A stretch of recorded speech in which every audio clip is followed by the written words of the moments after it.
अहम खबर है सखर में अवां सां शेयर कयूं पिया। तमाचाणी थाणे जी हद में बिन धुरियुनि में झेड़ो थियो आहे, जंहिंमें हिकु ॼणो मारिजी वियो, 4 ॼणा ज़ख़्मी थिया। महर ऐं शेख बिरादरी जे बिन धुरियुनि में झेड़े सबबि इलाइक़े में 10 का पकड़िजी वियो।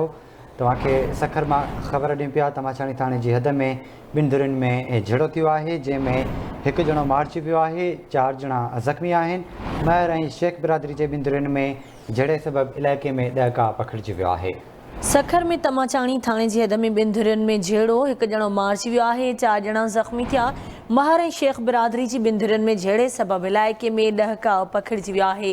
अहम ख़बर मां ॾियूं पिया सखर मां, जिते तमाचाणी थाणे जी हद में बिन धुरियुनि में झेड़ो थियो आहे। झेड़े में हिकु ॼणो मारिजी वियो, 4 ॼणा ज़ख़्मी थिया आहिनि। महर ऐं शेख बिरादरी जी बिन धुरियुनि में झेड़े सबबि इलाइक़े में 10 का पकड़िजी वियो आहे।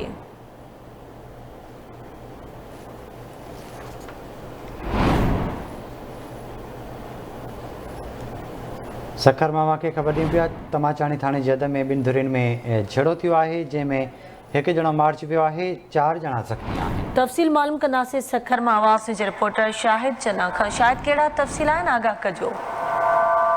बिल्कुल सखर वेझो तमाचाणी थाणे जी हद में महर ऐं शेख बिरादरी जे बिन धुरियुनि में झेड़ो थियो आहे, जंहिंजे नतीजे में हिकु ॼणो मारिजी वियो आहे ऐं 4 ॼणा ज़ख़्मी थी विया आहिनि। बिन धुरियुनि जे झेड़े जे दौरान इलाइक़े में ॾका पकड़िजी वियो आहे। इब्तिदाई ॼाण मूजिबि हिकु धुर जो कास पखी जी धुर जी ज़मीन में घिण ते इहो झेड़ो थियो, जंहिंजे नतीजे में बिन धुरियुनि में छिकताण वधी वई। फायरिंग में हिकु ॼणो आवेश महर नाले शख़्स जेको आहे उहो मारिजी वियो आहे, जॾहिं त 4 ॼणा ज़ख़्मी थिया आहिनि। तमाचाणी पुलिस वाक़े वारे हंधि पहुची लाश ऐं ज़ख़्मियुनि खे इस्पताल मुंतक़िल करे छॾियो आहे। पुलिस जो चवणु आहे त वाक़ियो कास पखी जे ज़मीन में घिण तां पेश आयो। हिकु धुर ॿी धुर जे कास पखी खे ज़मीन में घिण ते गोली हणी मारियो, जंहिंजे नतीजे में छिकताण वधी वई ऐं फायरिंग में हिकु धुर जो आवेश महर मारिजी वियो, जॾहिं त 4 खां वधीक ज़ख़्मी आहिनि, जिन खे इस्पताल मुंतक़िल कयो वियो आहे। वधीक जांच हलंदड़ आहे। वाक़े में मुलवस जवाबदारनि खे ठीकु आहे शाहिद, वॾी महिरबानी अव्हां जी तफ़सील खां।